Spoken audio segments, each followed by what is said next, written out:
You too. Well, the past couple of years, you've seen a campaign to tear down many of this country's great heroes. The latest victim could be Martin Luther King. David Garrow wrote a Pulitzer Prize-winning biography of King. Now, in a new piece for Standpoint magazine, Garrow describes newly released FBI documents which summarize secret recordings the FBI once made of King. The recordings allegedly reveal extensive extramarital affairs, dozens and dozens of them, and one episode where King looked on and laughed while one of his companions raped a woman. Should we reassess our view of Martin Luther King? Jason Nichols is a professor of African American Studies at the University of Maryland. He joins us tonight. So, Professor, thanks a lot for coming on. I'm going to take Thanks, Tucker. a different position maybe tonight from what you might expect.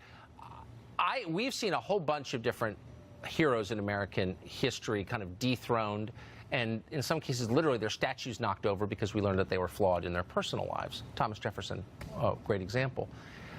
Does this, I'm assuming all of this is true, because we knew some of it before, should it really change how we view Martin Luther King and his role in American history? Should we knock his statues down because of this? I don't think so. I don't think we should.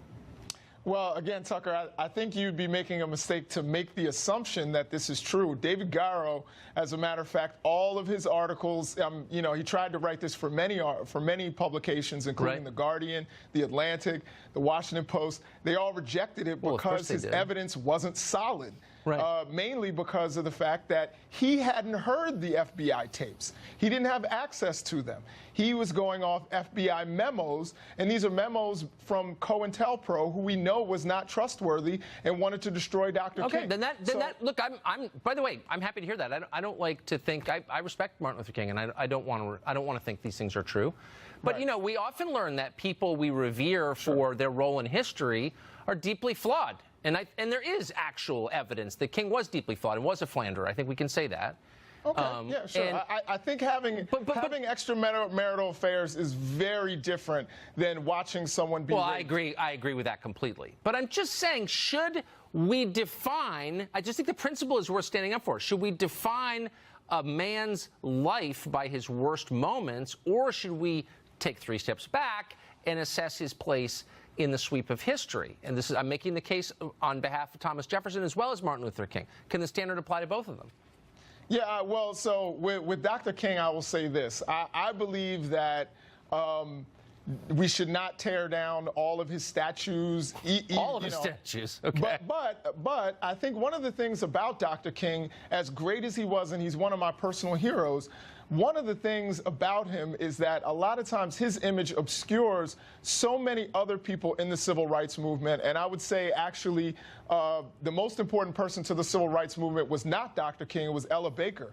So I think, if anything, if you want to change some things, if some people in a particular community are not comfortable with Dr. King's image, then they should put up other civil rights heroes, particularly local civil rights heroes. Okay. And, you know, I think we have, you know, a Martin Luther King Boulevard in every city in America. And why not have an, you know, an Ella Baker I think that's totally, Boulevard? I think that's totally fair. But I just want to end on this. So when your kids get to high school, they will learn that the most important thing about Thomas Jefferson is he may have fathered a child with Sally Hemings. They'll say that he did. We don't actually know that, but they'll say that he did. And that's the most important thing about it. Maybe, yeah. I mean, it's sort of hard to know hundreds of years later, but yeah, okay. They'll say that. But they'll kind of leave out the fact that he sort of created the United States. Should your kids also learn that the most important thing about Martin Luther King is that he had a weird personal life? I don't think they should. Like, that's vandalism, isn't it? I 100% agree that, you know, we need to learn everything about, even if we're talking about Thomas Jefferson, some of the good things that he did in creating our republic and some of the bad things. The thing is, we can't leave out the things that he did wrong. And I think, you know, one of the things that we need to understand is who our founders were and some of the ideals, and that way we can create a more perfect union. So I certainly believe that we should learn about the good things and also not leave out the bad things that, you know, our historical figures have done in their lives. Fair standard. Professor, great to see you. Thank you. Thanks, Tucker.